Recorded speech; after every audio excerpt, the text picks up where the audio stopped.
Welcome. Hello. Yeah.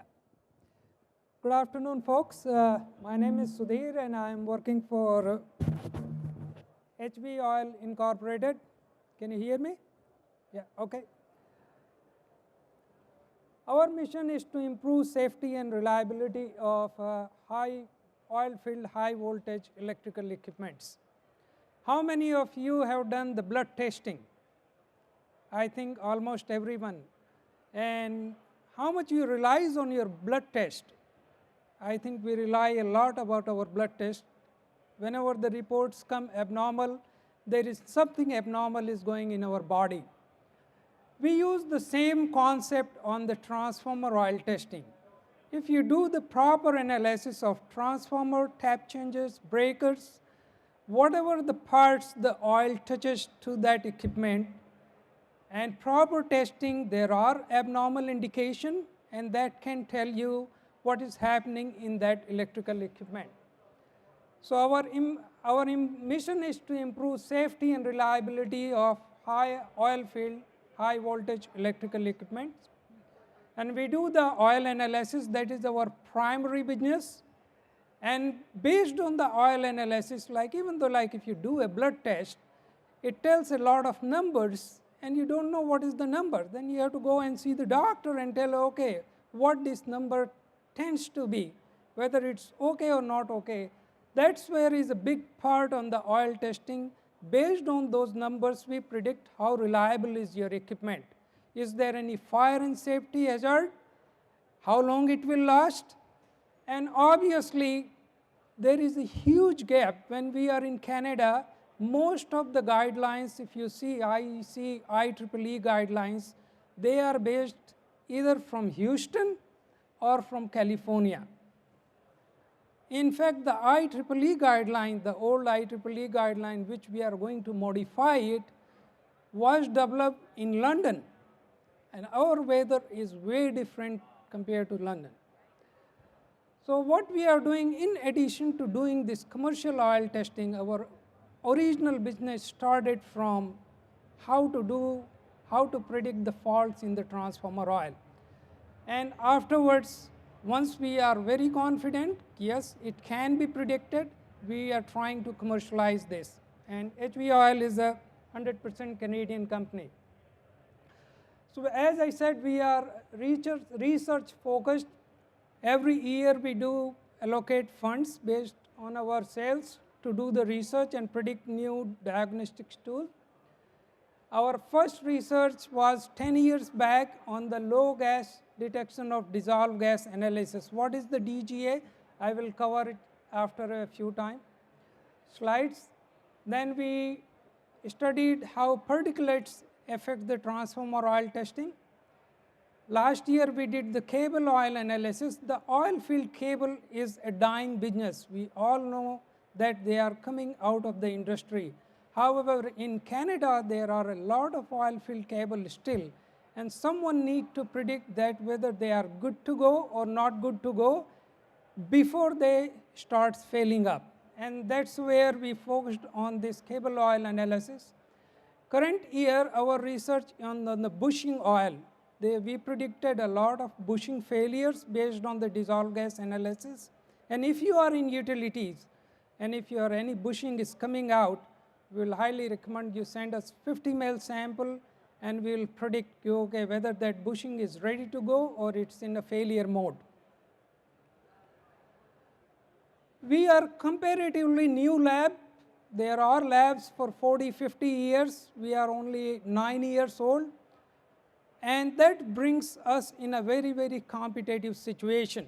And to overcome that, we participate in ASTM round robin testing program, which is to make sure whatever results we give, they are up to the mark.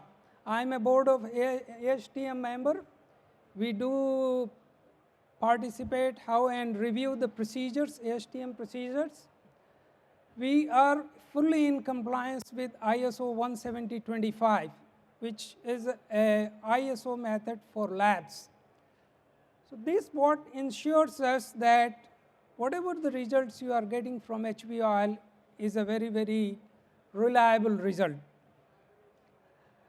I won't go a lot of chemistry because it's a limited time, but this slide tells a typical hydrocarbon mineral insulating oil. A mineral insulating oil is a hydrocarbon, and in the hydrocarbon, the hydrogen and carbon molecules are grouped together. And the way they are grouped, that dictates the property of that insulating oil. The blue dots indicate it's a straight chain hydrocarbon compound, normally known as the paraffinic group. The red dot indicates is a cyclic compound, which is known as a naphthenic group, and the green and red dot indicates a subsection of the naphthenic or cyclic group called aromatic compounds. When it comes to the transformer oil, the best transformer oil available in the market comes from the aromatic groups, which is, I think almost everyone knows, PCBs. What is the PCBs? PCBs are aromatic groups with the chlorine molecule attached to it, and that is the best transformer oil available. But we all know that PCBs are not good for health. They are carcinogens, they absorb in the body and create cancer. So that's the reason regulations are there not to have PCBs or aromatic group in the transformer.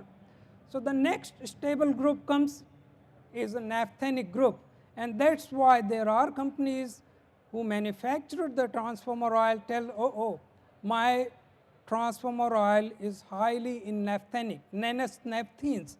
It's a kind of say to say, okay, my oil is having a majority of naphthenic group. But in a typical transformer oil, whether you buy it from Nanus, whether you buy it from Shell, whether you buy it from Imperial Oil, will contain all of this group. The only thing in the refinery they can do it, maximize a particular group. And obviously it is cost effective for refineries to what extent they want to maximize that particular group. So whenever there is a dissipation of energy, whether it's a thermal energy or electrical stress on the oil, these molecules break and comes out with the gases. And the amount and quantity of gases will depend on how much electrical or thermal stress is on that oil molecule. If there is a low stress around 150 degrees centigrade zone or lower, majority of gases you will get is hydrogen and methane and a part of ethane. When the stress level increases, then the acetylene starts appearing. Acetylene gas is an indication that you are having around 700 degrees centigrade zone in that electrical equipment. And the acetylene is the worst in the transformer, which is an indication that you are having around 1500 degrees centigrade zone. So obviously, we need to monitor acetylene very closely in the transformers. There should be zero acetylene. However, if there is not zero, then how much maximum acetylene we can have? That depends on the life of the transformer. If it is a brand new transformer, you are commissioning it today, even though if it is having 0.1 ppm of acetylene, I will be very, very cautious and recommend my clients, okay, no, there is acetylene, you need to have another few tests. Let's trend whether it's increasing, not increasing. If it is a 20 years old transformer, 1 ppm of acetylene, okay, it might have come from some lightning or some other discharge. So the quantity and at what rate it is increasing dictates if there is any fault or there is no fault. And this slide represents the solubility of gases, how much maximum amount of gas you can absorb in the transformer oil. And as you see, ethane, ethylene, acetylene, they have a very, very high solubility. Means you can absorb a lot of acetylene in the transformer oil. If you have that much amount of acetylene, ethane, or ethylene in the oil, you don't test it on routine basis, a stage will come, if there is a slight spark, it will be like a dynamite and it's waiting for a blown. And this happens in utilities. It's not a new thing that we have not seen the transformer blow out. The only way to prevent this is do your routine testing. There are IEEE and IC guidelines how often you need to test the oil, and it recommends that bare minimum at least once in a year. And after once in a year, if you are having these gases, then you predict that okay, how frequent you need to test. Now, whenever there is a transformer oil sample collected, the sample is collected from the liquid. However, the fire never ever takes place in the liquid. Fire always takes place in the vapor phase. Even though if you are burning wood, you are not burning wood. You are burning the vapor above the wood surface. So similarly, based on whatever the gases in the oil, we predict by empirical equations what is the flammable gases at the top of the vapor space. And if that vapor space gases are combustible, we give our client a warning. Your transformer is having too much flammable gases. It is better you take precaution, and here this might be happening. And here the maintenance planner involves when is your next shutdown, how fast it is progressing, can we wait for the next shutdown, or we need to take it out before it blows out. And obviously, we don't want this one to happen in the transformer. In Canada, we come in a temperature of very low temperature zone. This slide typically tells how the temperature affects the transformer solubility of gases. These are the few tests tells that how the transformer oil degrades. Oxygen is a very, very paramagnetic molecule. It's good, that's why we are living on this earth. However, it is bad for transformers because it comes out with the oxidation decay products, and those oxidation decay products are not good for transformer health. Temperature, higher temperature, it's a bad for transformer because higher temperature the oil degrades at very faster rate. Oxidation decay products comes out and the transformer life decreases. Water in oil, obviously water and electricity doesn't go together. So water in oil is not good for transformer. Water can come in the transformer from three phases.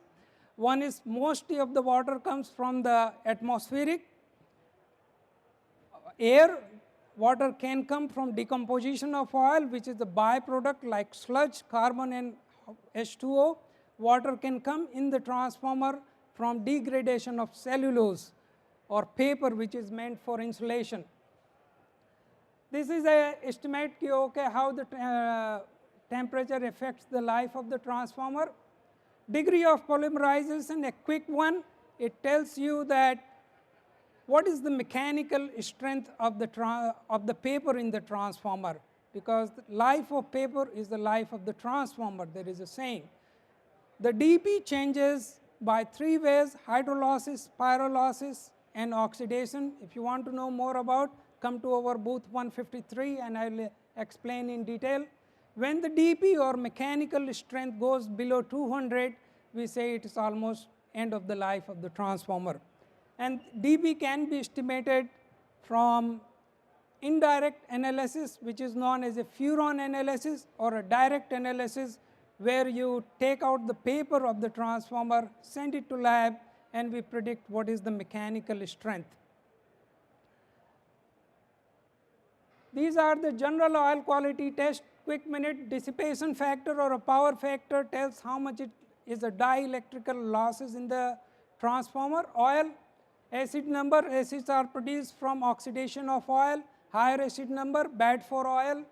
IFT is measure of polar contaminants. Lower IFT, bad oil. IFT decreases because of the paints or varnishes coming out of the transformer. Almost all the oxidation decay products are colored in nature. Higher color, bad oil. Dielectric breakdown, it's a very, very sensitive test. It tells that how much is the electrical current can be withstand by the transformer oil, and water in oil, obviously. Water is bad for transformer. What is SROM? It's a safety, a safe, reliable operation and maintenance program. Our prediction is we need to have a zero fire, and we used to use our maintenance dollar wisely to maximize the reliability of the equipments. This is a typical slide. It tells that there are approximately 8% which are in the fair condition, and by reliability we want to make everything either in good or fair condition. One of the thing, last slide I will go. In Canada, the environment is very, very different compared to the US and other part. This one is only 1 MVA transformer. It's a small unit. It came to our lab, which is in the refinery, which produces 100,000 barrels a day. And we predicted there is abnormality in that unit. In the winter, the gases were increasing. In the summer, gases were decreasing. So we called them. We said, okay, where this transformer is located? They said, okay, it is in the EHT. So the oil and gas company uses this transformer to heat up the pipeline. We said, okay, what happens if this transformer goes down? They say our production will go down, will be on zero instead of 100,000 barrels a day. So never ever realize that how big or how small your unit is. If your unit is in a critical environment which is producing good dollars, it is better you treat that unit as a very, very high value unit. And we predicted, okay, there is a fault in this unit. They opened the unit in the shutdown. They did find the fault, rectified, no production loss. Any question? Right, thank you very much. Yes. Okay, so on this particular transformer, you see there is a high hydrogen, methane, and ethane. There is zero acetylene. So based on our diagnostics, we predicted there is either a very, very loose bolt, which is not too much loose. If the bolt goes loose too much, then you get dominant gas as ethylene, which is 8 ppm, but that will jump sharply. Here we predicted two things happening in the unit. Either it's a very small loose connection or a very, very loose switch where your connections are welded, however the soldering is coming out. And that's what they found out, there was soldering coming out from some of the switches because this was around 30 years old transformer. So that's what we do to predict. We don't want transformer or tap change or breakers to fail. We want to predict at least, our goal is to predict at least 3 years in advance, because 3 years in advance the maintenance planner can come and schedule planning for the next shutdown without affecting the production. Any question? Thank you very much.